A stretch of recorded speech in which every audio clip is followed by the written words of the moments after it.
What's up, everybody? Thank you for spending your lovely Sunday evening with us. I'm joined with my boy, Corey Sanchez, the Sanchez, that legend of On the Warpath podcast. How you doing today, brother, man? Y'all got cut with this legend stuff. Look, I'm going off August 6th. I'm going off on everybody. You and the boys from the Burgundy zone, everybody. Rio really started that. Yeah, Rio started. I'm not gonna lie. Yeah, Rio started it. All of y'all. I'm pouring my beer on all you boys when I see you. But no, good to be here with you, George. Man, it's been a minute. It has been a minute. That's definitely an inside joke. So I've known Corey for a minute. Every time I've joined a podcast with him, for some reason or another, he's the legend, man. So I just stuck with me. So Corey, the legend Sanchez, man. That's what's going on over there. It's cool, man. I'm also joined my boy Brendan, man, aka Redskin Rant, aka I am Rant Burgundy, dude. How you doing today, bro? Doing good, man. Appreciate you having me on. Good to awesome, be here. Man. I'm glad you're here too, man. So Rant and I know each other for a couple of years now. We were just talking pre-show.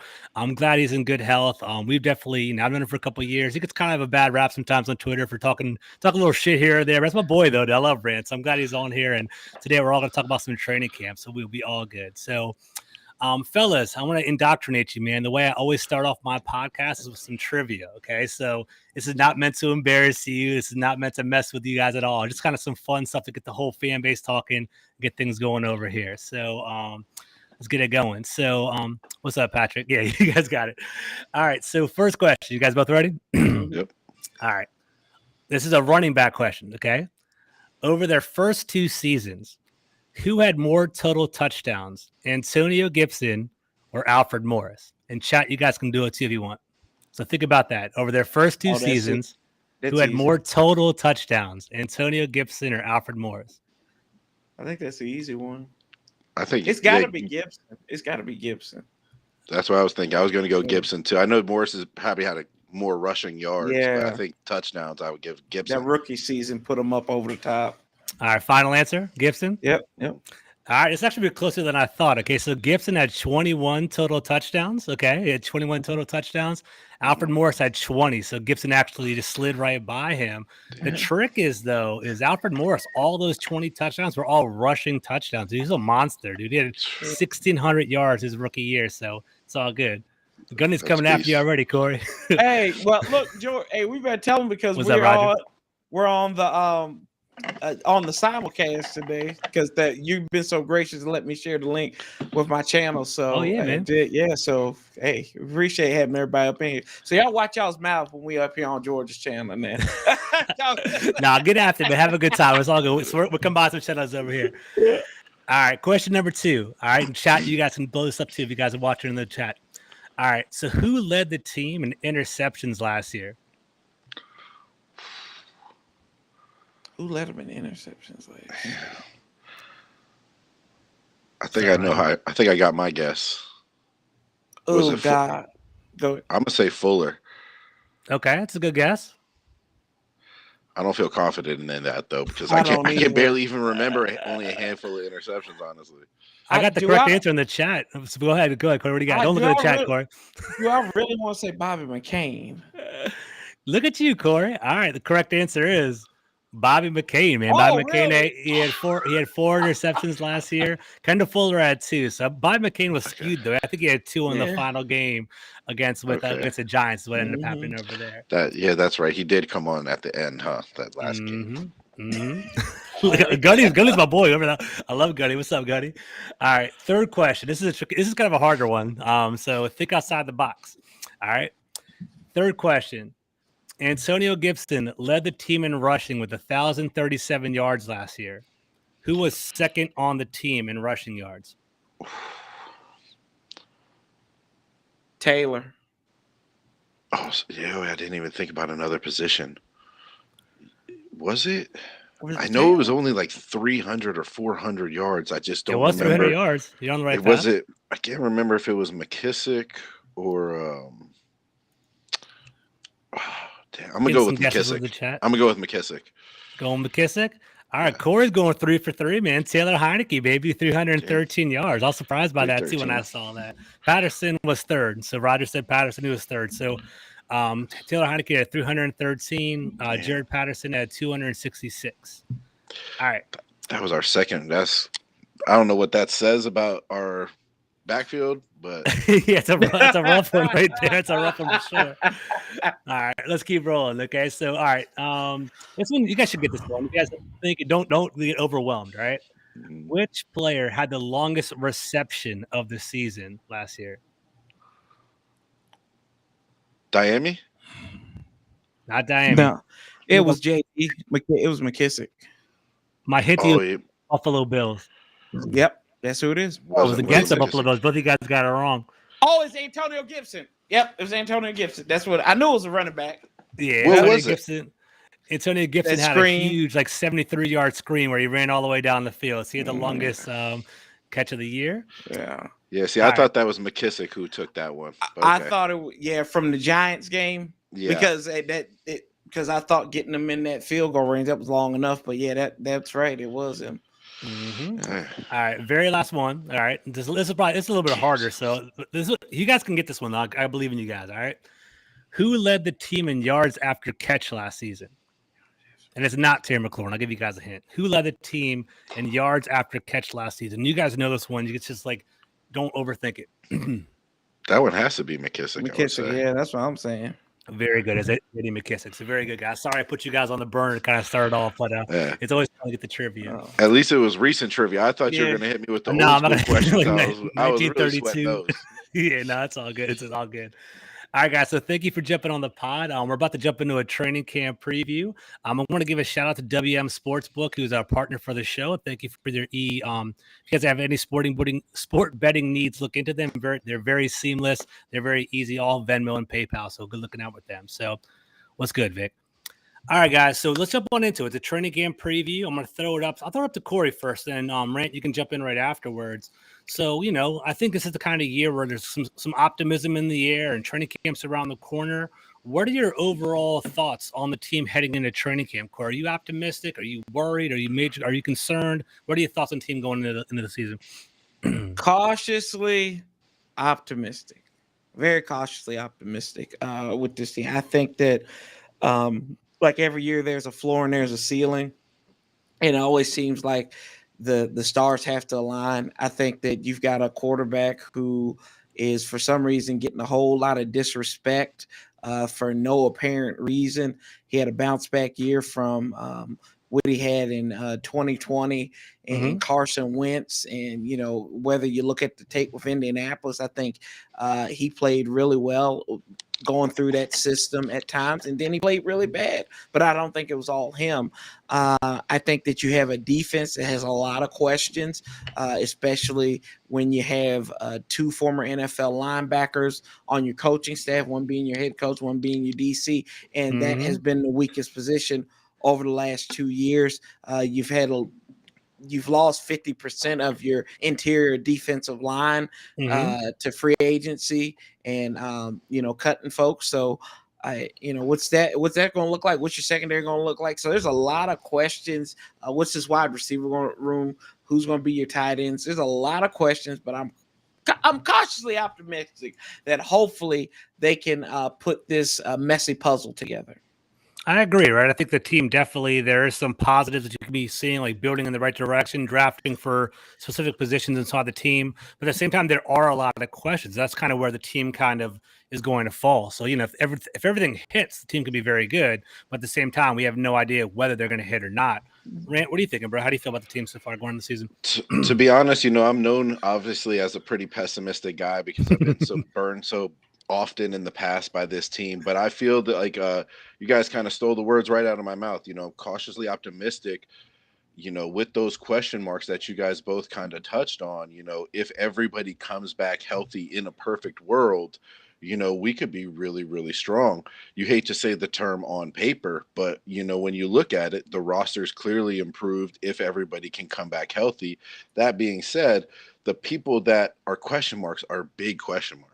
We're getting Chase Young coming back. When is that going to be? If he comes back, is he going to be? He was an explosively dominant player. Is he going to come back at 70% and underperform, or are they going to hold him back until he's 110% where he can go out there and play loose and free? is that going to be this year, even when he actually feels confident in it? Logan Thomas, big piece of the offense before he went down. If he's coming back, is he going to be healthy? Where's he going to fit in?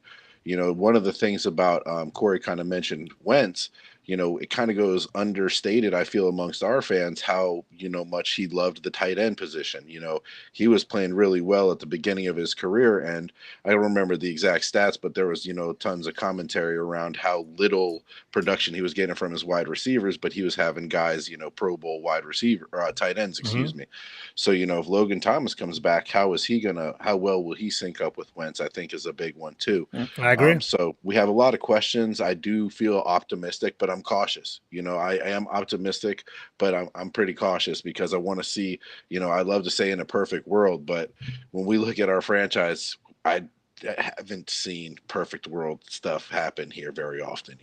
Best case 100%. scenario doesn't come to mind. 100%, bro. We've been burnt in the past. So if you've been a fan for the team for longer than 20, 25 years, you've seen the ups and downs of this team. And it's kind of hard to always imagine if things are going to break right. So I'm with you.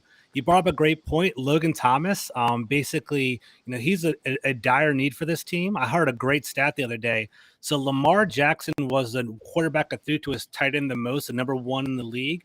Carson Wentz was number 2. He basically constantly fed his tight end over and over again. So whatever it's going to be, Logan Thomas is going to be an intricate part of our team, whether he comes back or not.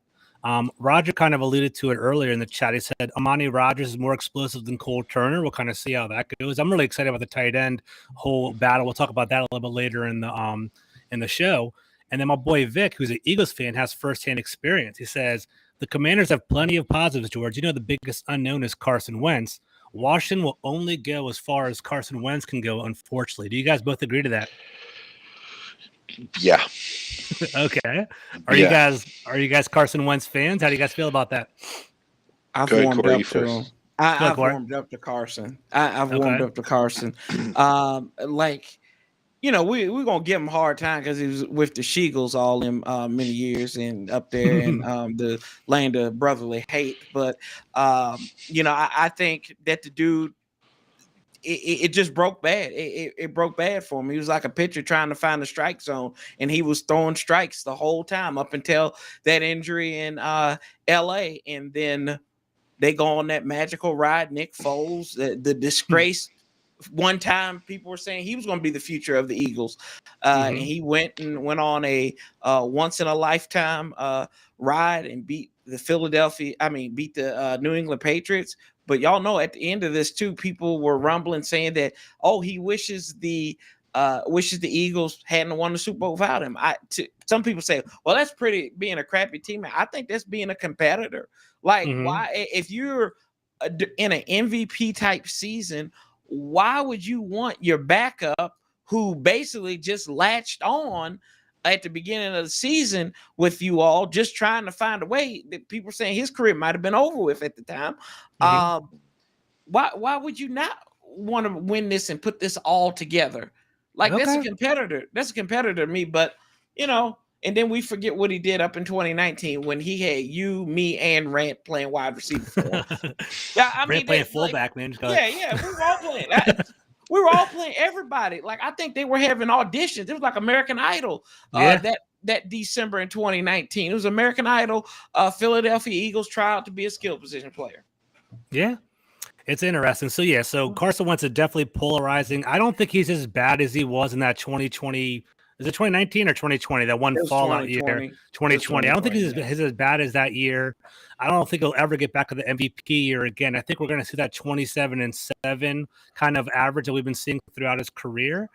So Rain, I'm going to go to you, and this is kind of an interesting, throw to you because you and I definitely talked about this multiple times. So I did a Twitter vote this morning, right?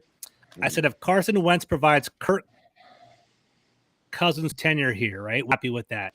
And I said I defined Kirk Cousins' production as moves the ball, fluid on offense, big games, but costly turnovers, right? Got 1,600 votes. 70% said yes, 30% said no. How do you feel about that? See, this is what I was going to ask you about this one is I wish there was some kind of caveat about the winning because ultimately I think so much the winning means more to me. Like these guys have good fantasy numbers. Like I keep hearing we recite the stats for Wentz, which I love. Yeah. It's good to have the information. Yeah. But the thing that is commonly neglected with that is his fumbles and the sacks that he takes. You know, That's a great point. You know, he holds the ball a little bit because he wants to make that play, which we all admire and we love because we're like, finally, someone with some balls, someone's going to try to make something happen, and we're so thriving for it. It's often that time where Wentz might be the guy where he misses an easy check down on third down because he's trying to play hero ball, or he runs into a sack, or he gets a fumble, or the turnovers might be low, but they might be happening at inopportune moments, you know, late in the game or on third downs and stuff.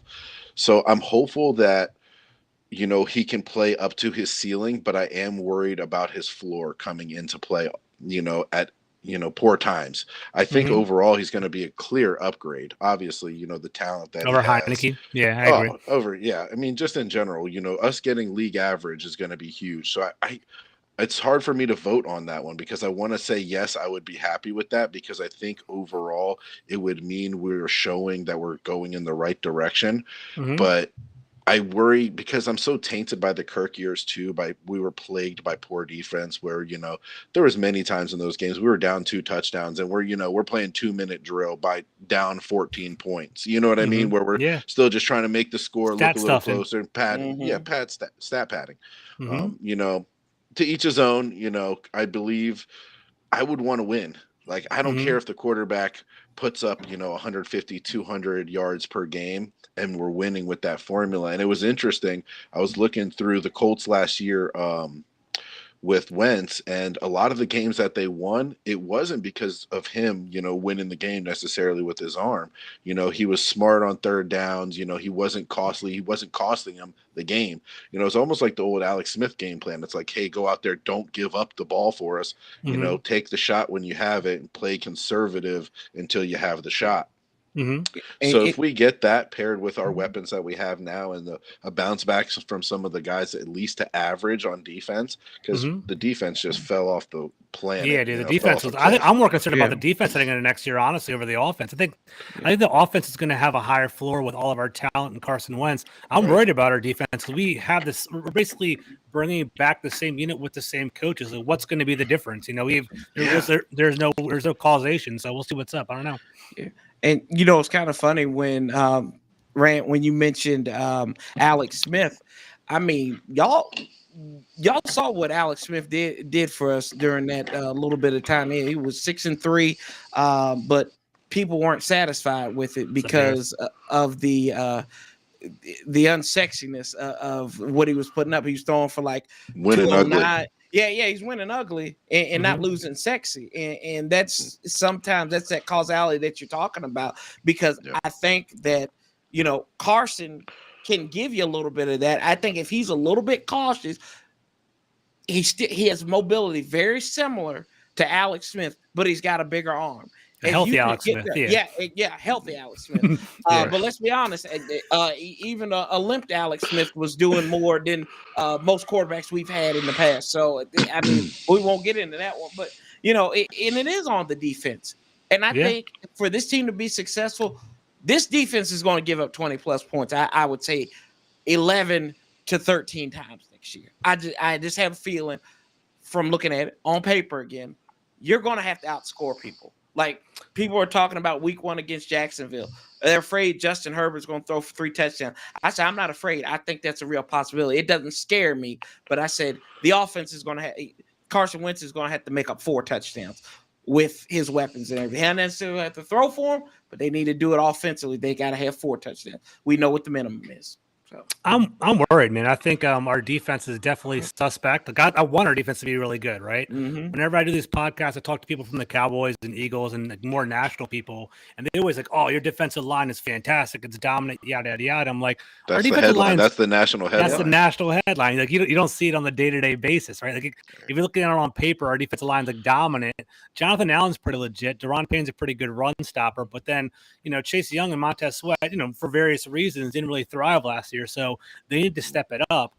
I am worried about our linebackers. I'm worried about our cornerbacks. Like, because, Kendall Fuller, people love him. I think it's a solid cornerback, but I don't think he's an elite shutdown cornerback, in my opinion. Maybe I'm too tough on him over there. But it is going to be kind of interesting. I do think Carson Wentz is going to have to carry us. And my boy Vic, he's an Eagles. He covers for the Eagles for his podcast. He said Carson will be nowhere near Kirk Cousins. Wentz will surpass Cousins on turnovers. And what I liked about your point, Rant, is it doesn't always have to throw stats out the windows. It does have to come down to wins. And the fact about fumbles and taking sacks is actually a really good point. So I do like that as well. Let's see what else we got.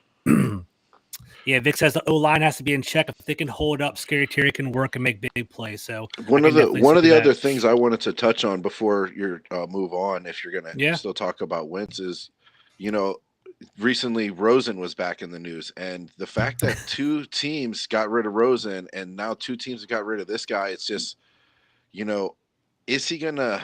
I don't want to say the guy's a jerk because I want to give him the benefit of the doubt, but that's what you hear sometimes with these guys. They're kind of a jerk. The thing about Wentz supposedly is he has trouble accepting his fault in a negative situation. We all do that. We all have a tendency to kind of write off, oh, I got sacked on this play. Well, I was trying to make something happen, or this, that, or the other. As the quarterback, you want to hear the guy that when it doesn't go wrong, it hits the wide receiver in the hands, and the QB goes, "That's on me, my bad." 100%. That's a good leader right there. That's the guy you want, and so, hopefully Wentz can become more of that guy here. Again, this is all just kind of rumor type stuff, but I think if we can get that production out of him, like we can play well within if he can play well within the system. But again, the wins came from really strong games from Jonathan Taylor last year too. You know what I mean? They had Wentz and they had his arm, and they weren't, overly reliant on him, or not trying to be overly reliant on him making a play. And I think if we can get to that point, if our defense can keep us in the games where we're not having to rely on the quarterback to kind of come from behind and only be the focus and, keep balance, I think we can do really, really well with Wentz. Again, the ceiling is high. The floor is just what scares me. Yeah, I agree. I think the physical talent is there. He's 6'5", 240. He has a rocket. One thing that I learned over the past week, I forget which podcast. I think it might have been John Kimes or someone's podcast. It was Adam Kaplan, actually, from Adam Kaplan NFL, like a big NFL.com guy. And he basically said that in regards to Carson Wentz, the misconception is that he basically was kicked out from Philadelphia. He actually asked to leave Philadelphia. They're butting heads with Doug Peterson. There basically was drama between there. So he basically, it wasn't going to work out. So Carson Wentz said, "Get me out of here," kind of thing, and left Philadelphia in that regard. The Colts did boot him to the road. So that's kind of something that's up in the air. And then you're also right, Rant. So from what I understand, Carson Wentz is actually real sharp. He's one of the scores in the upper 40s. He's super smart, but he's also type A. He's very I'm super smart, smartest guy in the room kind of thing. So I think when it comes down to audibles and play calling, he kind of wants to do things his way, which causes some trouble and causes some butting heads with the offensive coordinator. So I definitely see that. We'll pivot in a second. Armand, I agree with you. I think Fuller's more of a slot free safety, not an outside corner, but I think he's going to play outside this year. So it's going to be kind of interesting to see right there. What did Vic say? Vic says, "I don't think Wentz is a good teammate. When everything happened in 2017, he was injured. He was not happy with how good Nick Foles was doing. We caught that too." And then one more from Marcus. "To me, it should be more of a make or break year for Jack Del Rio and Scott Turner. They need to scheme better." So that's actually a good point. So before we get to the players, I like this, Marcus. Thank you for steering the show. Corey, we'll start off with you, man. Who's on more of a hot seat, if anything, Jack Del Rio or Scott Turner? Who has more to prove this year, in your opinion? Obviously, I think it's Jack Del Rio, and necessarily it's not because of just the skill. It's just because of everything else that happened, whether that's unnecessary to mention or anything like that. But that's a real thing amongst this fan base and amongst the media. That's a real thing. So you got that pressure there. You've got the narrative of an underachieving defense from last year, where they did play 3-4 MVP caliber quarterbacks, right? Early on in the season. But I feel like Scott Turner has a safety net. You may have heard of it before. It's called Ron Rivera.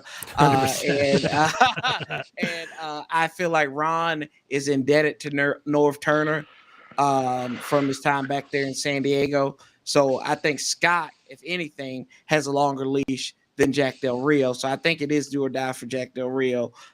This defense has to be lights out. But like to my earlier point, I think they're going to give up a lot of points. So where do you make that up at? It's going to be leading the league, being in the top half in turnovers and sacks and everything, not necessarily being a fantasy number and being like number 2 in yards in the league, because that doesn't always adds up to wins and losses. It's the situations and taking the ball away from your opponent. So I think those are 2 key stats you got to look at going into this year's turnovers and pressuring the quarterback, getting the sacks. I agree. I do think Del Rio has more more of an arsenal. Like he has a lot of draft picks on his side of the ball. And I think with all the press that's been hearing recently too, I think that's also added, whether fair or not, some additional pressure on him to perform this year. So I do see that. Rant, what do you think? How do you feel about it? Scott Turner or Jack Del Rio? Who do you think's more of more in the hot seat? As far as more in the hot seat, I do think it's going to be Del Rio. But as far as who has more to prove, I think it's going to be on Turner, to be honest, to kind of play devil's advocate on this one. Okay. We've invested heavily in the offense. We went out and got Carson Wentz. We drafted a running back. We signed JD. We drafted a wide receiver. We got Logan Thomas coming back. Everyone keeps talking about our offensive line. We signed 2 O-linemen in free agency. So there was a lot invested in the offense in this season. I agree that previously there was a lot, all the talent was kind of heavy defensive loaded, but there's really no excuses for Turner anymore besides that, relationship from Norv, helping him out. I don't think Turner's in the, going to be on a hot seat as far as getting fired, but I definitely think he's got more to prove. If the defense bounces back, they can say, told you guys last year was a fluke, because they've been good before, but our offense still hasn't really shined yet at all. And now there's no excuses not to. They got the quarterback, they got the weapons. So I think, he's got a big, tough bill to. Yeah, tough to overcome. I got you. Do you guys give Turner a leash because he's had a rotating stable quarterback over the past couple of years, or do you think it's over now because it's a new year? Carson Wentz, if he starts 17 games, that's what it is. Yeah, Corey, what do you think? Yeah, I think so. I mean, the only person that had more starting quarterbacks than Scott Turner has been the Indianapolis Colts after the last couple of years. So I don't know how that really works out, but kind of interesting parallel there. Yeah, it is an interesting parallel for sure. I know that. Yeah, good call. Yeah, so you look at it, maybe maybe because you're finally getting your guy, but we really thought that Taylor was going to be his guy because he was his guy in all these other spots in Minnesota and some other places. But I mean, at the end of the day, it doesn't really matter. I see you got to go. He's got to go out here and prove it. We can say look good on paper, but yeah, it's on him to go out there and do it. Gotcha. Yeah. All right, let's pivot a little bit then. Let's go into training camp. So, guys, I'm going to show you my depth chart in a second. I'm actually going to pull it up. And, Rant, we'll start off with you. Who are you most excited to see and hear about during this training camp? Like, who's a player that you really want, interested in their progress? You want to see them thrive next year? Who are you looking forward to? I want to see what we're going to get out of Jamin Davis. That was a big pick last year, and a lot of people are, upset with how little production we got out of him. Hopefully putting him in a better position to make plays. Why it's taken so long to put him at his natural position, I'm not sure. But I'm really excited to see how Jamin does there. And then, Cole continuing his play at the mic. And then as far as offensive side, probably Cole Turner. Like, I want to see, if Logan Thomas isn't back, how is that big body moving? Is he building a rapport with Wentz? And, I'm eager to see that tight end to Wentz connection. No, I like that, man. It makes a lot of sense. So I'm going to throw it over to Corey in a second. So for those of you watching and you that are in the chat room, that are on the show, this is my projected 53-man roster, like before I even, before the training camp even starts, whenever you guys see it. So what I have is the blue are basically going to be the projected starters, in my opinion, right? I have the green as like they're going to make the team as veterans, and then I have like the red as like players that are like, potentially on the bubble, like, people that could potentially be cut or removed, right? The pink players are basically like, Chris Paul, Taylor Heineke. They're going to make a team, but they're not shoo-ins, but I think they're going to make the team ultimately. So that's kind of where I'm looking at. I'll show you guys my defense in a second. Corey, what do you think, man? Who are you looking forward to? what I'm really looking forward to on offense, I really want to see. I want to see De'Ami Brown.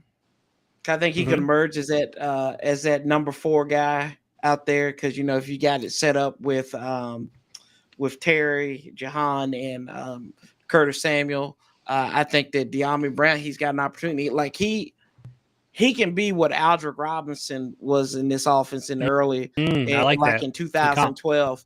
I think he's got the ability, because all you just got to do run 9 route. That's all you got to do. You got the guy who can get you to get you the ball. So just go out there and catch it, because we saw opportunities and we saw flash, like in the Dallas game. He went between 2 defenders, yanked the ball down. He just needs the opportunity to go out there and get it. So I really like seeing him there. I think it's interesting too, George, that you've got Sammis Reyes on the outside looking in, and I don't think he's going to make this team. I really don't. I think that the injuries, he had some injuries during OTAs, and I've said this everywhere. People on my channel have heard this. There was a joke during OTAs. They said, "Sammis, are you still injured again today?"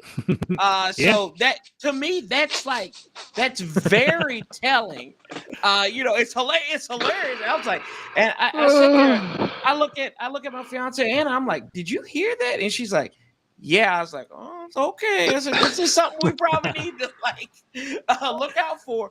And I think AGG in the tight end room, I think that's just to save him. I don't think they really think he's going to be a legitimate shot. It has a legitimate shot at tight end, but you need the numbers. So, because if you believed in him at tight end, you would have put him in there year 2, not in year 3, going into his third training camp. Yeah, it was interesting. I actually did a Twitter Spaces with Jamal and Mark Tyler from Hogs Haven. I was in there the other day and we were talking, and Mark has a theory that basically they're going to keep 5 wide receivers, right? And AGG is going to be kind of a swing. He's going to be like the tight end / wide receiver. So they're going to keep 5 wide receivers and have him be more of a swing option there. And I don't know, that was intriguing. I don't see it. Like if you look at my chart over here, I have AGG getting cut is what I have as one of the tight ends being cut over here. But I thought that was pretty intriguing over there. So one more thing before we dive into training camp battles. So if you look at this, right? So you keep 53 in the roster. We're going to have 3 specials: Tressway, Cameron Cheeseman, Joey Sly. So we're down about 50 players to keep. I have 26 on offense and 24 on defense is what I got over here. So this is my projected 53. Corey, we'll start off with you, then Rant jump on in. Do you see anything that's like eye-popping to you? Are there any like training camp battles that you think are like, or in general, do you have any big training camp battles that you're looking for in particular? I think that left guard battle could be a very quiet, could be a exciting one. I think between Trey Turner and Wes Schweitzer, because he was pretty much a do everything guy. And then I also think for backup center might be too, because we don't really know about Chase Roulier and his availability after he broke that leg against Denver last year, and that was in the middle of the season. So I like the left guard battle. I'm looking at the backup center right now. Those are the 2 to me that are very underrated, and I think they're going to be something to watch out for, because we talk about the protection of Carson Wentz. That's going to be really key. Who he meshes with better, or who's keeping him upright. And however, when he's probably in the second preseason game this year, the third preseason game. I'm with you. Yeah. So right now, if you look at that for me, so Trey Turner is my starting left guard. Wes Schweitzer is going to be the backup, and I brought this up before. People said that's going to be a pretty competitive matchup. I don't think Chase Roulier is going to be ready by week 1. So I think Tyler Lawson is going to start with Keith Ismail being like a backup over there. So I agree with her. So that's kind of what I'm seeing. Rant, what do you think, man? Is there any big training camp battles that you noticed or see? You know what? I didn't even think about that. Chase Roulier might not be ready part, but I don't know if I like Larson there or maybe Schweitzer, because I really think Schweitzer is. I'm not sure if he's versatile enough to play center. I can't remember if he was in that rotation of guys that we had. He did. Everyone he kept did. getting. He played center. Yeah, he played center for us last year. He played a little bit. Yeah, I couldn't remember exactly. And I mean, obviously, Norwell and Turner are Ron Rivera guys. So, kind of to your guys' point about AGG too, like Ron Rivera really loves his guys. If you're a Ron Rivera guy, he's going to kind of fight for you, even if, it might not necessarily be the best roster move or team move. But that would be interesting to me to see who's going to be the starting center. I don't think there's a lot of different position battles, besides I think wide receiver is going to be a platoon, it's going to be a rotation and everyone's going to kind of have a different role that's going to be interchangeable. Yeah. That can't just that interior offensive line is really all that comes to mind. Everything else seems pretty much set. I agree, dude. So when I was doing this, the offense seemed more set than the defense. If anything, like maybe like the depth of the wide receiver, like Dax Milne or Alex Erickson, who we got from Carolina, is that going to be an issue? The tight end, I think the tight end battle is going to be pretty competitive as well. Are they going to keep 4? Are they going to keep 3? Also the running backs, right? Antonio Gibson, Brian Robinson, J.D. McKissick, I think are a lock. Are we going to keep Jared Patterson, Jonathan Williams? What are we going to do about that? It's definitely pretty interesting. So we'll see. Yeah. So Gunner says, Tyler Lawson hurt too. So Schweizer's going to start. Okay, I can see that. We see other Gunner. He basically said AGG practice squad at best is what he's saying. Okay, cool. All right. So I think let me show you my defensive side of the ball. I think this is where things get kind of interesting. So if you guys are watching, take a look at this real quick. It's the defensive side of the ball. Once again, blue's going to be starters. Pink is like potentially going to make the team, may get cut. And I think red is legit cut. So like Milo Eifler, Khaleke Hudson's on the way. He's kind of on the end. I'm not sure. William Bradley King, I see that over there. But then the other ones, like the defense is like up in the air, man. I feel uncomfortable with the defense after I did this exercise. So Corey, we'll start off with you again, man. What are you looking at? What are you seeing here for the depth chart? Do you agree with it? Do you think there's any big battles here? What are you looking at? All I can see is there's going to be a lot of aloe vera back in business because it's a burn warning. Looking at this secondary sometimes. Yeah, man. Corn Elder is a backup cornerback. That's pretty rough, dude. It's tough, man. Yeah, Corn Elder, Christian Holmes, Danny Johnson. Come on, man. I can't corn right there, boys. Yeah, man. Lord, when you put it on, like when you put it right in front of you. Put it on paper, it looks rough, dude. It look like Bobby McCain. I don't know if he's gonna be worried about covering people or how people are covering him in the media and yelling at them again. The only person I really have any faith in on this in this back seven is probably Cam Curl, right? Like that's only one. That's the only one. But I think that we saw a lot of good things though last year on the backup ends, like Casey Toohill, Shaka Toney, and James Smith-Williams. And William Bradley King, he's been touted when he was coming through that he's got so many moves. So you give him an opportunity at the edge. Like I think a lot of who's going to be these backup edge guys who can rise up because they really outperformed last year because they did a lot that we didn't expect. But then you have some fools that would say, "Oh, well, we don't need we didn't need Montez and Chase back." No, you need these guys. You do need these guys. They're the elite talent that we have. Yeah. Exactly right. Yeah. So I don't know, but especially in the corners too, man. Is Ben St. Jude's going to be healthy? Is he going to have another concussion? And how long is that going to be? How long is he going to be out for? So, for the love of it. Man. Yeah. It's a rough. I mean, when you put it on paper, it looks rough. I agree with you, Corey. I think the ends actually bring something, right? Casey Toohill, F.A. Obade, actually, it was pretty good coming from Buffalo. He's going to be a good little piece to move up and down the line. I like Shaka Toney. He's kind of slim, but so he might be able to play weak side linebacker or something like that. If you look at this, I only have 2 starting linebackers. I have the whole, 3. I have the Buffalo nickel setup is what I have as my defense right here. I don't really know how it's going to shake out. Rant, you see anything at all? What are you thinking? You know what? Now looking over the list, there is a lot of question marks on here too. It's just like you said, St. Juice is there. You got these guys where it's like, are these guys going to be healthy if they do perform well? And then Corey's face. Yeah, we got the situation where it's just like. We have these guys that are they playing out of position or, what's going to happen with William Jackson? And it's kind of, there's a lot of question marks back here. I don't even know how this, I know who's going to play out. Obviously it's kind of easy to determine the guys are the starters are pretty, I think mostly pretty clear legit, cut. yeah. But I think a lot of it is this question marks are these guys going to be playing in the right position? And maybe that scheme, that concern about the scheme that you guys mentioned earlier with JDR, is that seat going to heat up with these guys because of these guys? Is he going to be able to say, "Hey, look who I'm working with"? You know, it's interesting because William Jackson is known for being an elite man corner, and you'd think that it's an easier transition to go from man to zone because you're so good at keeping up with a player. You can kind of bait him and kind of zoom back, give some cushion. But at the same time, William Jackson really struggled with the transition. He was getting burnt in that zone scheme.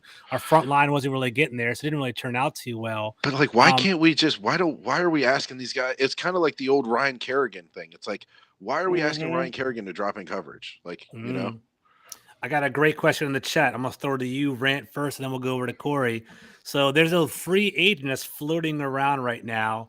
I don't know if he's a very prideful guy. I don't know if he'll actually come back to the team. But Landon Collins, he is still potentially available. Would you kick the tires on that, Rant? How do you feel about that? Oh yeah, I think you're right. I think his pride is the reason he's not on a team yet. But I also think he not being on a team yet means there's a greater chance he comes back with us. That's true.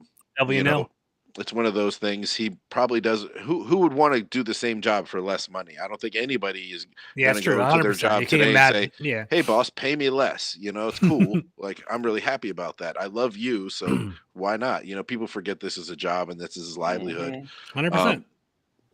So I get where he could be scorned also and just say, you know what, F you guys, I'd rather not play than play there because of X, Y, or Z reasons. But I believe that he will be back with us. I think I'd take him over Anthony Barr. I saw that question on Twitter. I'd take him over Anthony Barr. I think him knowing the system and knowing us having a defined role for him might answer a question for us and give him a role on a team if he really wants to play ball. I agree. And then, Coach Steve Money has a good question or a good comment. There's still linebackers available that they could sign. Of course, more will be cut from other teams. It's a good point. Corey, how do you feel about Landon Collins? Would you want him back? As long as he doesn't get hurt and have a season-ending injury in a home game against the Cowboys, I think that'd be good because this year, if it happens, he's still on the team at the end of the season, so we don't have to worry about that.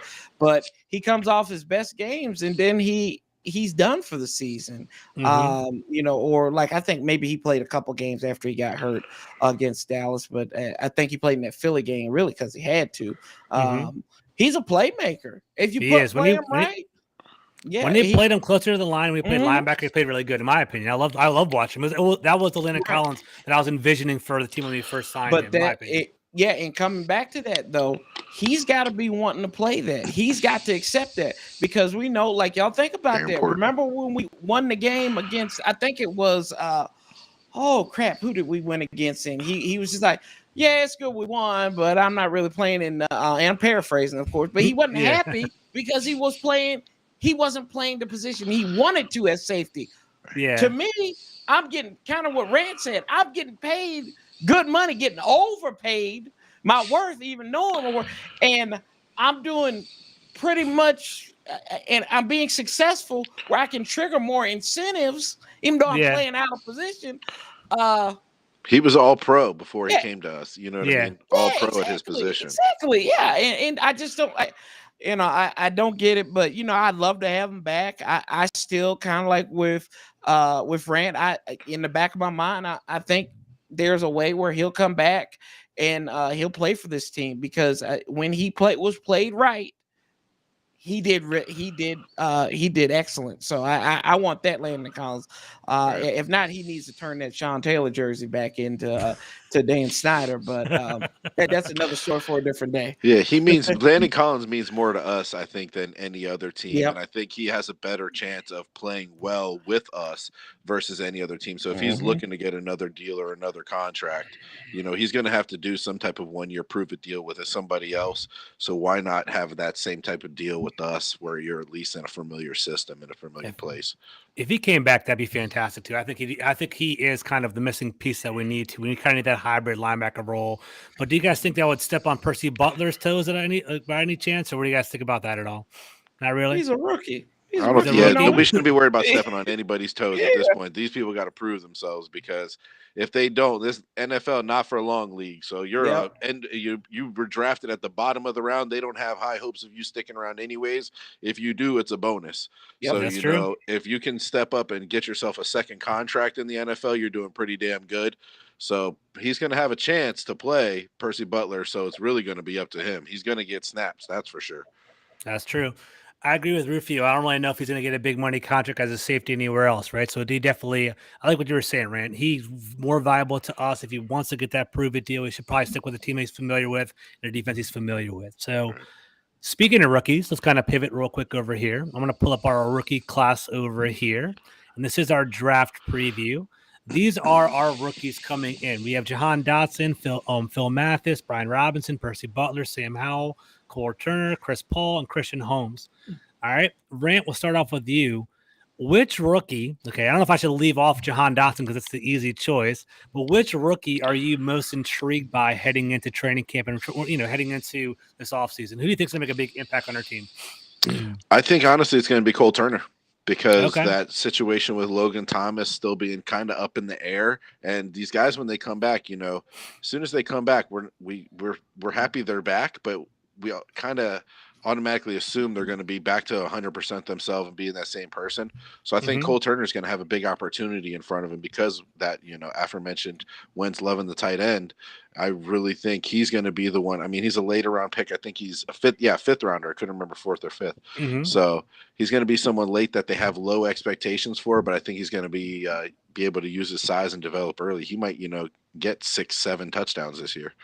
I agree. I think he's going to be a big red zone threat. I think he's a huge guy at 6'7", big catch radius. He's known for kind of being a zone buster from Nevada as well. He played with Carson Strong, so I think he can find some red zone touches. So I definitely see him scoring touchdowns. I think Cole Turner is going to be more of a touchdown guy as opposed to a high reception guy, if that makes any sense, right? He looks like 20 catches for the year, but like 5 touchdowns or something like that because he's going to be in the red zone or something like that, right? Yep. Corey, what do you got? I'm gonna go offensive, but I love this pick in the third round. Brian Robinson. It's addition by subtraction because I think you're going to make Antonio Gibson more lethal by taking the ball out of his hands. He doesn't need to carry the ball 30 times a game. Like he doesn't need to be 30. I don't need to see on the stat line that he carried the ball 32 times. Like you don't need that. Give me some ugly, bruising back bastard that's going to go through the line, hit hurt something, like baptized linebackers and corners who trying to come after him and just knock them out. Like Brian Robinson is that guy. You want to we saw a lack of a third down back last year, and what that did for us. They tried to sell us. It's the same bastards who tried to sell us on Ryan Fitzpatrick and that he was going to be the guy to lead us to the playoffs. It's the same people who thought, you know what? We didn't need somebody like Peyton Barber up in here. Look, guess what? That's we true. got even better. We got something even better, and it's Brian Robinson. This guy is going to make an instant impact. I agree. I'm with you 100%. That's my guy. I love Cole, but can I push back on you guys because I was not a fan of this pick. Go ahead. Let's hear it. Let me give a positive first, then Rant crush it. Right. Okay. So I like Robinson. Yeah, perfect. I love that. Yeah. Set that up. I'm with you, Corey. I like the Brian Robinson pick. I wanted a running back coming out of the draft. I wanted one. Whether it was Breece Hall or anybody, Kenneth Walker, or whatever. I was wanting somebody in the draft, right? Brian Robinson didn't really know much about. I knew he was an Alabama running back, but then he 14 touchdowns, 1,200 yards. He's kind of had a light carry. He had 300 carries last year, but I think throughout his whole, he barely played his first couple years, which is a good and bad thing. But Alabama is a running back pipeline. I like the fact that we have a bruiser. I like what you said about Peyton Barber. They basically. Peyton Barber, they put him on waivers so they didn't think anyone was going to take him, and then the Raiders plucked him off the waiver wire, and there he goes, right? But I think they regret that, and I do think that Brian Robinson will have a little punch around the red zone, so I'm happy about it. And I think it's going to be I think he's going to push Gibson, so we'll see. Yeah. Rant, shit on it for me, please. Go ahead. You know what? You guys actually make some really good points, and I do think that there's validity to that. Needing that guy who, when you need 2 yards, he's going to lower his shoulder pads and run over somebody and get you those tough yards. Where when we were asking Gibson to do that, he was kind of dancing in the backfield, and it wasn't really, he still doesn't have that comfort yet or the whatever it is, whatever that issue is with him with the short yardage situations. But I also really think Gibson's a talented player, so I don't like taking the ball out of his hands so much. I get the idea of keeping him fresh, but he's one of our most talented players. You know what I mean? That's kind of like saying, hey, don't throw the ball to Terry so much. He's really kind of good. Don't give him, let him take a little break. No one really says that, But the other thing is, I just felt in the third round, you might be able to get someone like that a little bit later, later round wise, just because that role that these people play, like you said, we put Peyton on waivers and, someone needed a short yardage guy, but I don't feel like that's necessarily like the modern trend. Now, if we're going tough nose, short yardage situation where our defense is keeping us in games and we need a bruiser like that, I can see his role being vital. But, imagine we're down, 2 touchdowns or something like that, where it was commonly happening at times, last year where we were down a couple scores because of our poor defense. His role is going to be negated. It's going to have less of an impact, I think. Not to say he's not a great player. When I said this right after the draft, a lot of people were like, he's great, he's amazing, he's so good and can do so much of this. And it wasn't necessarily a knock for me on him as a player. It was just more of a, his fit and how many touches is this guy going to get? And the touches he does get we're taking away from probably our best player on offense. So that's where it was for me. But I see your guys' points. I don't want to shit on it completely, because I see the validity, that was frustrating as shit when we're short yardage situation and we don't have a guy who can really just bring it in there for us where we felt confident. So I just want to see how it shakes out, I guess. Yeah, and kind of to my point, I'm more concerned to Gibson on the carries.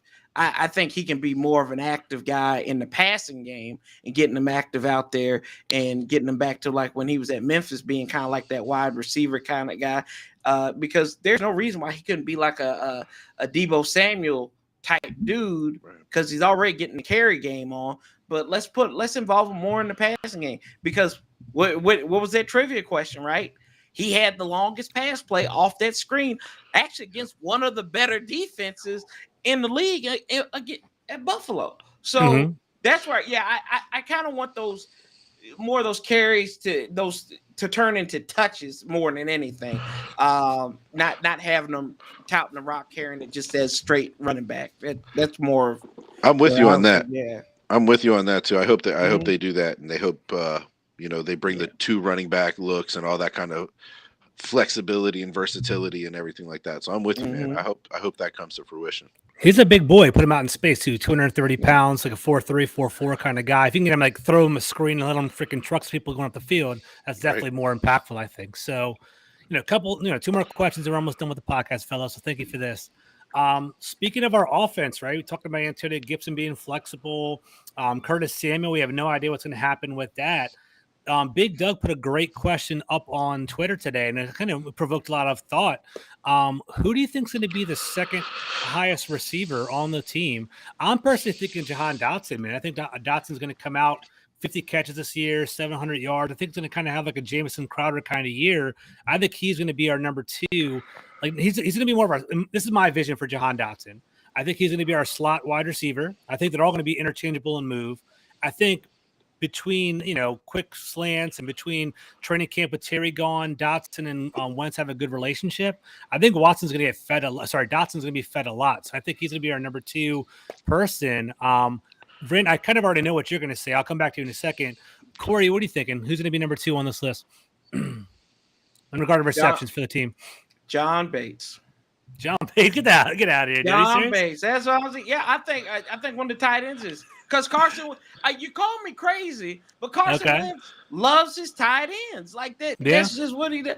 I think that outside of Terry, here we go. I'll humor you though. I think JD. I don't think it's going to be one of these wide receivers because we don't have these wide receivers that go out there and do that. Now, I think Jahan Dotson can be a good third candidate, right? And I think it'll be close. And then, whatever Curtis Samuel wants to do, that wasn't an accident. The curse of number 10, dude. He has the curse, but go ahead. Yeah. It was an accident, Rand. Don't do that to me. Man, I think it's going to be. I do think it'll be McKissick. John Bates, I might be a little bit stretching, but don't sleep on my boy John Bates. I think John Bates is going to start. I think he's going to start the first couple games of the season. I think he'll be on the field a lot for blocking and stuff like that. I think it's more. In my opinion, it's going to be more of an opportune tight end. It's going to be like catching it here or there. I don't think it's going to be force-fed, but, dude, that'll be a pleasant surprise. If he becomes freaking Zach Ertz, I'll take that. But I don't see John Bates elevating that athleticism out of nowhere. All right, Rant, what do you got? Well, see, when you and me talked about this one on Twitter, I was saying pending Logan being here all season. So I was thinking tight end also. So I had Logan. But the more I think about it, I think you might be right. I think it's going to be Dotson, but I think it's going to be close because we saw those few games that Curtis Samuel was in. They really featured him. They know how to target a guy. So I feel like if they're really believing in Dotson, they're going to want to kind of get that validation of him being the right pick. So I believe he's going to be featured heavily, especially if Logan's out. Because Bates might be the starter and Cole might be the red zone guy. So I might expect them in like a lot of 2 tight end sets. So you might not even have these guys out there. So I do think it might actually end up being Dotson. I think he might be a 40 to 50 catch guy. Yeah. I can see that. I can see Terry McLaurin catching 70, 80 balls. I can see Dotson 40, 50. I can see Curtis Samuel low 40s as well. I can see something like that, but I think Dotson will be number 2. So they're going to spread the ball around, I think is the way it's going to go down. And I like what you said too, Corey. I think Dimey Brown's going to kind of like slip and basically like he's going to be the Aldrick Robinson guy. Like he's not going to get those heavy looks, but at the same time, there'll be like one time where, he's running a 9 route. They don't account for him. It's going to catch a big play, I think, what I see from Dimey Brown. Mm-hmm. What's that, Maggie? I see you. All right, last 2 questions and we're done, right? So do you want more of a provocative question or do you want more of like a legit question? Which one do you guys want first? You got us on here. Yeah, you got us on here. Got you on here? Okay. Right, all right, provocative question. Yeah. All right, let's do it. Hell yeah, to go off. Go off. All right. Here's the question, right? Who is more important for the team's long-term success? Carson Wentz or Chase Young? Ooh, that's a tough one. Yeah, Can I defer? Can I defer to the second half? Corey, you ready or what? Flip the coin. Go ahead. I think this is an easy question. I think it's an easy question. You build around a quarterback. It's got to be Carson Wentz. I mean, we love Chase Young, and that's not taking anything away from him. But at the end of the day, Chase Young is just is a defensive lineman, a quarterback. Orchestrating. We look at teams that win. They've got quarterbacks that can put the team on their back and go through. You look at last year. I mean, Matt Stafford. That's another story for a different day too. But we've seen in the past, Tom Brady, Patrick Mahomes. These guys put their teams on their back. I think a quarterback, and right now to be Carson Wentz. So I do think it's Carson Wentz right now more than Chase Young because sacks and fumbles are good, but you need somebody who's going to orchestrate your offense to get your points and win games. It doesn't matter that he's a second overall pick at all? Not at this point, no. Okay, no, I'm just throwing that out. I think you're right. I agree. Quarterback is probably more important, but we'll see. Rant, what do you think? Better for long-term success, Carson Wentz or Chase Young? What are we? I'm such a fucking stickler, man. I need qualifiers. Consistent what are we playoffs, talking about like dominating the league. Like you're like every year during this time of year, it's like Washington might win the division because of this player, because like our defense is down because of Chase Young or because Carson Wentz is throwing 30 touchdowns a year. And it's like, how old is Carson Wentz going to be in, 6 or 7 years? I think he's 29 now. So he'll be like 35. Oh, so he still has a lot of prime. Yeah. I felt like he was older actually. No, he's 29, turning 30. I think Chase Young's young, like 23 or something like that. Right. At the same time. Yeah. I think I'm going to have to agree with Corey, man. He sold me. It's going to have to be Wentz because the thing about Wentz that people are forgetting, or now people are realizing, I think more after Kyler Murray's deal, is the value that we've gotten with Wentz is actually 28 million. Marcus has dropped that in the chat too. Good job, Marcus. Yeah, a lot of people have actually said, I saw someone, and this is a couple weeks ago, they said, if Wentz does really well, we should extend him right away. And I kind of said to myself, if Wentz does really well, we've got the best discount in the league. You know what I mean? If we get him at 28 million when backups are making, whatever they're making at this point, it's ridiculous. So if we can get him for 3 years of his prime cheap, we might be able to parlay, let's say he does rejuvenate his career and we want to finally we found the answer after 2 or 3 years. We're going to lock this guy up to a long-term deal. Who knows what the contracts are going to be in 3 years? You know what I mean? Yeah, I agree with you. I think I like the flexibility of Carson Wentz's contract, right? We can, he's all the guaranteed money is gone. We could basically cut him with no consequence this year. We could extend him for a couple of years. We can extend his contract and basically loosen up our salary cap to keep Deron Payne possibly if you want to go that route. There's some flexibility there. I got 2 more questions for you, then we're almost done. All right, so I think we all kind of agree Carson Wentz having a quarterback would be legit, right, to kind of solidify us. Who do you think's going to have a bigger year? And who do you think's maybe a better edge rusher, Montez Sweat or Chase Young? Go ahead, Rant. I know what you're going to say. Go ahead. I like Montez. Montez is legit. Go ahead. I think Montez is better. I just think he's the thing with Chase Young is he naturally just used his size to beat people in college, and he beat up on lower quality players, whereas Montez Sweat actually has a little bit more refinement to his game where he actually knows how to set up his moves a little bit. And he's a freak size also, but he doesn't rely only on that. Where Chase is still, I think the potential might be higher for Chase right now, but the floor is higher for Montez, if that makes sense. I think Montez can be just like I've said it check my tweets. I love Montez Sweat. I think Montez could be just as good or better than Chase Young. Chase Young is a legit. I'm not going to discredit him either, but people kind of sleep on the fact that Montez Sweat was projected top 10 pick as well. But he had a heart murmur, and people were concerned about that, and he fell. But he's legit. I like Montez Sweat a lot. Yeah. What do you think, Corey? Yeah, I mean, all I got to point to is his rookie season in 2019. Chase Young wasn't there, and he still was. Once he got a feel of the game, he was eating. So I mean, that's all. That to me, I point to that, and that's. And people think when you put Montez Sweat above Chase Young, it's like it's downing Chase. No, it's not. Montez, to Rand's point, he played in the SEC. He's playing against top competition all season long for like 4 years. You look at Rashawn Slater was going up against Chase Young, right? And he locked him up at Northwestern. He locked him up when he was on the Chargers last year, right? So those are kind of the things that you're kind of looking at. Like, even though if people are giving you double teams, the greats learn how to break it. Chase is good. He's not great until he learns how to handle them double teams. And right now, that's where it is. I think Montez is the guy. He's just proven that his impact was felt. Remember against Philadelphia when he came back after the broken jaw? His impact was there. We saw it. He was doing. We saw how the offense, the line was. The line had picked up play against Philadelphia that first time around when he came back. So. Yeah, it'll be interesting. I think Chase Young has kind of relied on his physical strength. He's a freaking monster. He's thick and huge. And I think he dominated in college because of that. I think Montez Sweat's more refined as a pass rusher. Young was kind of trying to find himself and listening to outside independent people trying to help him out with his technique and wasn't doing what the coaches wanted to. So that was kind of an issue there. So we'll see how it all plays out. I'm looking forward to this year. And hopefully Young can actually play because I think Marcus mentioned, and I agree. I think Young is going to be kind of set back this year, the first couple of games of the year not being able to play anyway. So I got you there. If we get 5 sacks out of Young this year, I'd be happy with that. I know 5. Booger or whatever. I'm happy with 5 because I really don't expect to see him for the first quarter of the season.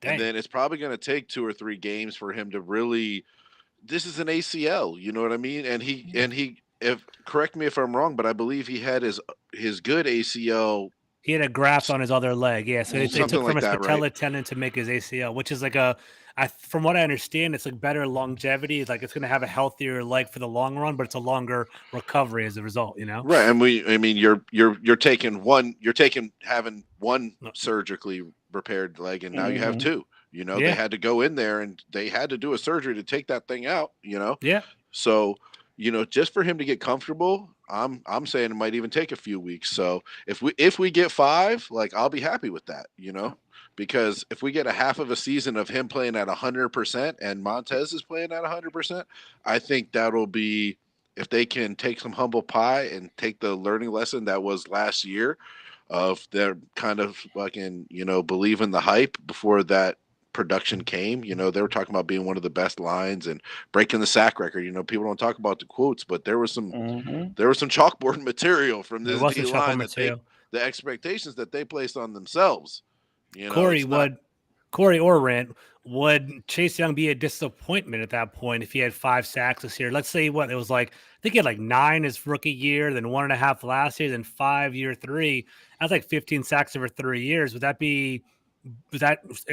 I don't want to throw it out there. I'm still in the conversation, I guess. Disappointment, bust for a second overall pick. What do you think?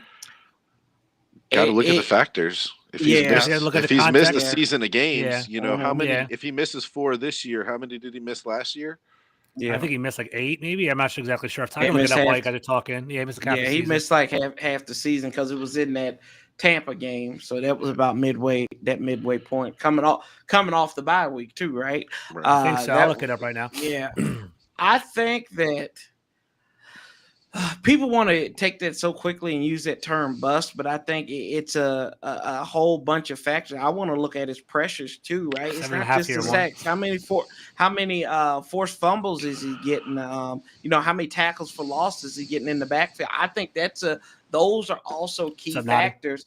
So if he can make up for his low sack totals with other impact plays, right? I'm not going to say, oh, it's lost. Because I think to be a good defense, be an edge rusher, there's a lot of depth to it, right? It's about changing plays, and it goes back to what I said earlier.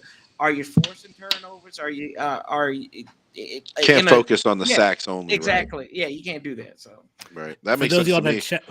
As I say, for those of you in the chat, thank you for the stats. He had 7.5 sacks his first year. Right. He missed 8 games last year. He played 9, but if I remember correctly, it was hurt like in the first quarter or first half of week 9. So he missed like half the season. But go ahead, Rand. Sorry to interrupt you. No, you're fine. I was just going to say that if someone had mentioned that he might become Clowney. And, that seems to become like a negative thing. It's like, oh, Clowney, he's not a real crazy sack artist. But it's like, but this guy lives in the backfield. He's creating havoc. Teams want him. Other guys love playing around him.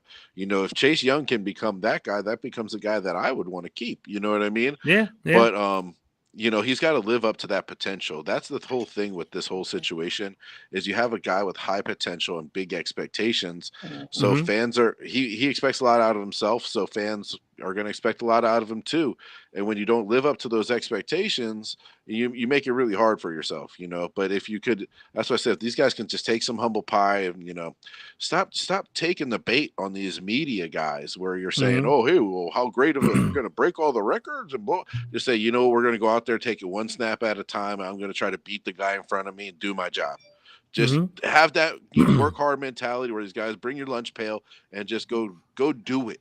Because we can hear about it and, we can see flashes of it, but let's see it consistently. And then you're talking about a great to elite player, whereas these guys are coming out and, oh, hey, no one's been this tall and this size in the last 10 years. So he's generational talent. Is like, it's like, let's let this guy come in and establish himself before we set these huge expectations, and now it doesn't help when you have a guy like, in the national media, Booger McFarland, oh, this guy's going to break the record. He's going to come off an injury and break the record. Heard that's crazy. Yeah, it's nuts. It's just to your guys' point, kind of we spoke earlier before, where, people's perception outside of our fandom is a little bit different than, they just hear the talking heads in the media. So someone hears that and they're saying, oh shit, Chase Young must be fucking amazing. And we're over here, diehards of the fan where we're saying, we still want to see what he's got. Every single play. Yeah. Right. So, who's got the more accurate perception, the guy who hears Booger McFarland's clips or, someone like us who we're living and breathing this stuff. But it's like with the Terry. It's like the Terry effect, right? Terry goes out and works and grinds and everything, but yet we don't hear anything about him because he's not that personality. He wasn't that standout guy while he was really good at Ohio State, but he wasn't that personality. And sometimes personality goes into the fact of, oh, you're a good player because you got a good person. Not necessarily, or so I always find that to be, I think the national media oversells Chase when there are a lot of better players, I think, on this team. Now he's our high profile pick. Yeah, like when you have a top 5 pick, top 10 pick, exactly. Typically the NFL defaults them to be your franchise player. That's when they market and do all that. So Chase Young, we know that Montez Sweat is just as comparable as him as a defense, as an edge player. We know Terry McLaurin, Jonathan Allen are the ones that are basically grinding, but Chase Young is that top 2 pick, is the one that has that name recognition that sells stuff. So that's why he's kind of out there. So let's bring it home. Last question, fellas. I appreciate you guys. Appreciate you in the chat as well. So my boy Vic, he's giving me some good feedback. First of all, he said to call, as an Eagles fan, he said to call Chase Young a bust right now is way too premature. Don't do that. He said Clowney, as kind of Rand alluded to, Clowney, even though people kind of hate on him, he's still a pretty solid player that's carved out a little niche in his career. So don't necessarily bust that either. So you kind of see that there. Last question, and we're going to bring it on home. We'll start off with Rant, then we'll do Corey. Will the Commanders be over 500 at the end of the season? They've been, 7-9 and 7-10. So 2 losing seasons under Ron Rivera. Are they going to have a winning season this year? You know what? I think we're going to be 9-8. So technically that's above 500, right? Yeah. Yeah. See, I think we'll be 9-8. Yeah. It's last time I do the math. Exactly. Yeah, 100%. Yeah, 100%. But so I think we'll be right above it, the 500 mark. But I think we'll still be a couple games out. I think it's going to take 10 or 11 wins to win this division. But the division games are super late for us this year, so I think we're going to be playing meaningful games late. And I think I see us being around 9-8. So if we can steal, we always seem to win 1 or 2 games that you look at on paper and we're we have no chance, and then we always seem to kind of blow 1 or 2 where it's we're going to demolish these guys. Everyone's overlooking Jacksonville. Yeah. Watch Trevor Lawrence ball out the first Falcons. week. People are oh, the Falcons are going to suck. Who knows what's going to happen? Weird stuff happens in the NFL. So I think we're going to be 9-8, but I think we're going to miss the playoffs. Okay, interesting. I think it's going to be pretty competitive. I think the Eagles, Cowboys, and us are going to kind of compete for 2 spots in the NFC East. I think the NFC West and NFC North are going to kind of fill out the playoff, the wild card. So we're going to see how that shakes out, but will be kind of interesting. Corey, what do you got? Last question. Yeah, I can see 500. I can see 9-8, 10-7. I think 10-7 is the goal this year, though, because you were 7-10 last year, and like I said, you can back into 3 games. You can back into 3 games. Even as bad as this defense was, if you had a couple of games, coulda, shoulda, wouldas, you had a couple of games that went your way, like week 1 and against the Chargers. I mean, you look at it. This is a team that may have won 8, maybe 9 games. We were 6 and I think we were 6 and 7 at the end of the year, and I was we had the Eagles coming up and the Cowboys coming up, and if we had we won 2 out of 3, we would have been in the playoff race. But then the loss of the Eagles as a COVID game got smoked by the Cowboys, and things just started to fall apart. I think it was pretty. We just kind of went Cowboys all game still gives me nightmares. Dude, that's the worst. That was one of the worst games I can recall. 42-0 at the half. That was ridiculous, dude. Yeah, it just flattened out. Oh God, I sat there and watched that whole game. It was that and that Monday Night Miracle. Those are the 2 that stick with me. I'm just damn. That's wild, man. That's crazy. All right, fellas, I kept you on longer than an hour. I appreciate that. So thank you for everything. We're going to sign out in a second. Corey, where can they find you on social media? What projects are you working on, bro? Well, we here every Wednesday night on YouTube. Shout out to my folks who came on. We're simulcasting this on the Warpath on YouTube. Make sure y'all go and check out George, though, on Full Press Commanders. Full Press Commanders. I'll tag that in the video so y'all go and sub them up. But you can find me probably being petty on Twitter at times at Sanchez 405.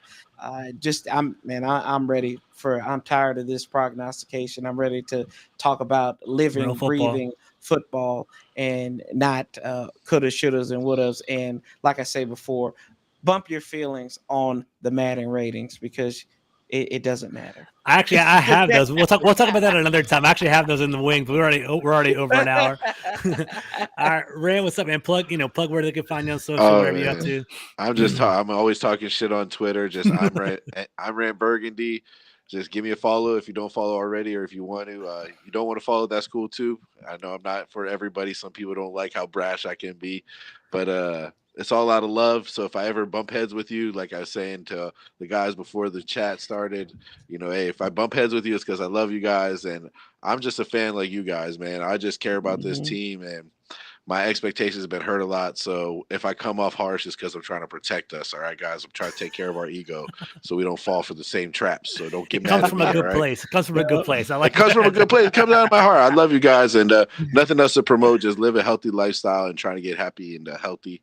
And appreciate you, George, for having me on. Corey, it was a blast. Good to see you, man. Yes, sir. Thank you. Appreciate you, George. Nah, man, definitely a lot of fun, man. Glad to have you on, man. Glad you're in good health, man. I'm glad we caught up. Corey, thanks for joining the show. For all the listeners in the chat, man, I really appreciate you, man. The chat definitely livens things up and makes things a lot of fun, so I appreciate that. If you guys aren't following me on YouTube, it's Full Press Commanders on YouTube. I'm at Carmi21 on Twitter. I appreciate y'all. Have a great night. Take care. Peace out, y'all.